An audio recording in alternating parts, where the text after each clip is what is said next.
Direct selling industry का future क्या है, इस बिजनेस की सच्चाई क्या है, लोग इस बिजनेस के बारे में बताने से क्यों कतराते हैं, लोग इस बिजनेस में काम करना क्यों नहीं चाहते हैं, क्यों डायरेक्ट सेलिंग बिजनेस में इतनी नेगेटिविटी है, क्या है इसकी वजह। डायरेक्ट सेलिंग बिजनेस आने वाले वक्त का सबसे बड़ा बिजनेस है। क्यों? अगर आज आप दूसरी कंट्रीज को देखें, जो कंट्रीज आज डेवलप्ड है, उन सभी कंट्रीज के अंदर डायरेक्ट सेलिंग बिजनेस का बहुत ज्यादा प्रायोरिटीज दी जाती है, क्योंकि डायरेक्ट सेलिंग बिजनेस लोगों का बिजनेस है और जब तक दुनिया में लोग रहेंगे तब तक ये बिजनेस चलता रहेगा, क्योंकि ये बिजनेस लोगों पर डिपेंडेड है। जब तक लोग खाते रहेंगे, नहाते रहेंगे, कपड़ा पहनते रहेंगे, तब तक ये बिजनेस आपका चलता रहेगा। अपने इंडिया में कुछ लोग इसे फंसाने का काम बोलते हैं और कुछ लोग ये मानते हैं कि जिनके पास करने को कोई काम नहीं होता वे लोग ये काम करते हैं। मैं उन सारे लोगों से सहमत हूँ, क्योंकि उन लोगों के पास अभी तक इस बिजनेस का प्रॉपर नॉलेज नहीं पहुंच पाई है। ये हम लोगों की जिम्मेदारी है कि इतनी पावरफुल और ब्यूटीफुल इंडस्ट्री के बारे में लोगों को समझाएं। दुनिया में कुछ ऐसे भी काम होते हैं जो लोगों को आसानी से समझ में नहीं आते हैं। एक छोटा सा एग्जाम्पल देता हूं।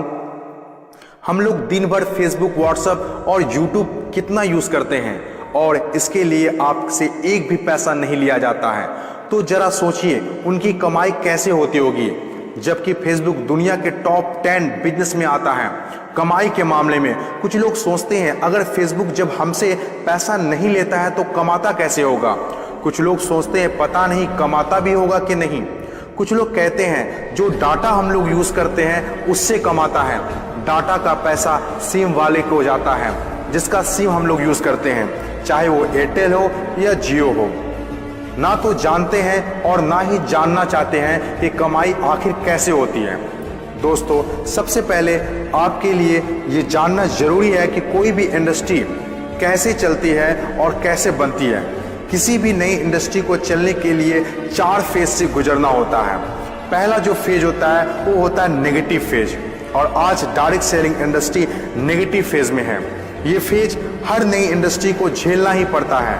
जब भी मार्केट में नया बिजनेस आता है तो लोग पहले उसे ठीक से समझ नहीं पाते हैं और अनदेखा कर देते हैं। जैसे बैंकिंग सेक्टर के साथ हुआ, इंश्योरेंस सेक्टर के साथ हुआ, टेलीकॉम इंडस्ट्री के साथ हुआ। पहले ना तो लोग बैंक में पैसा जमा करते थे और ना ही इंश्योरेंस लेते थे, क्योंकि इंडस्ट्री नई थी, लोग डरते थे, किसी पर भरोसा नहीं था। लेकिन आज देखिए, यही इंडस्ट्री है जिसके बिना किसी राज्यों की कल्पना करना असंभव है। जब नई नई प्लास्टिक इंडस्ट्री स्टार्ट हुआ तो 95% लोगों ने इनकार कर दिया, ये कहकर कि यह पॉसिबल नहीं है। लेकिन उस वक्त भी 5% लोगों को विश्वास था और आज वही 5% लोग दुनिया में आगे हैं। आज हर चीज प्लास्टिक का है, जग हो या बाल्टी, कुर्सी हो या टेबल, खिलौना हो या फ्रेम, यहाँ तक कि डोर भी अब प्लास्टिक के हैं, जो आज से 20 साल पहले किसी ने सोचा भी नहीं था।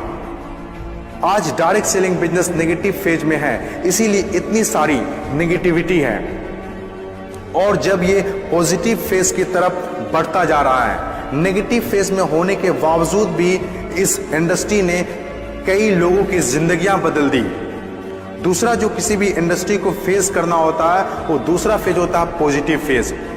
ये वो टाइम होता है जब लोगों का इंडस्ट्री के ऊपर ट्रस्ट बढ़ने लगता है, क्योंकि वे आसपास में रिजल्ट देख रहे होते हैं। और जो लोग उस वक्त डायरेक्ट सेलिंग बिजनेस में दिलचस्पी नहीं दिखा रहे होते हैं, अनदेखा कर रहे होते हैं, वे रिजल्ट देखने के बाद दिलचस्पी लेने लगते हैं और आपका काफिला और बढ़ने लगता है, रिजल्ट और बढ़ने लगता है, दिलचस्पी और भी लोगों में बढ़ने लगती है। जैसे बैंकिंग इंडस्ट्री और इंश्योरेंस इंडस्ट्री के साथ हुआ था।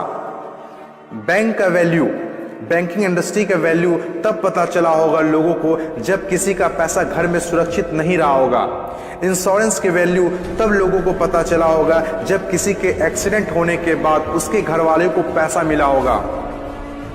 तीसरी जो किसी भी इंडस्ट्री का फेज होता है वो होता है ग्रोथ फेज। जब एक बार लोगों को इंडस्ट्री पर भरोसा होने लगता है तो उनकी ग्रोथ बहुत तेजी से होने लगती है, क्योंकि ऐसे फेज में लोगों को ज्यादा समझाने की जरूरत नहीं होती है। और जब तक कोई कंपनी ग्रोथ फेज में नहीं आती है तब तक लोग उसके साथ जुड़ना पसंद नहीं करते हैं और जैसे कंपनी ग्रोथ फेज में एंटर करती है तो लोग उसके साथ ऑटोमेटिक जुड़ना और काम करना स्टार्ट कर देते हैं। चौथी और आखिरी फेज हर इंडस्ट्री को इससे गुजरना ही होता है, कंपटीशन फेज। हर एक इंडस्ट्री के अंदर एक वक्त ऐसा आता है जब कंपटीशन बढ़ने लगता है। इंडस्ट्री और कंपनीज की ग्रोथ को देखकर ज्यादातर लोग कंपनी के साथ जुड़ना और काम करना शुरू कर देते हैं। ज्यादातर लोग ज्यादा प्रॉफिट के चक्कर में कंपटीशन होने लगता है, फिर चाहे कोई सेक्टर हो, बैंकिंग सेक्टर हो, टेलीकॉम सेक्टर हो या ऑनलाइन शॉपिंग हो। आज के टाइम पर हर सेक्टर में हाई लेवल कंपटीशन है। ये टाइम हम सब के लिए बेस्ट टाइम है इस इंडस्ट्री को जानने के लिए, समझने के लिए और इसे करने के लिए। According to FICCI, direct selling industry का मार्केट साइज 6000 करोड़ आंका गया है।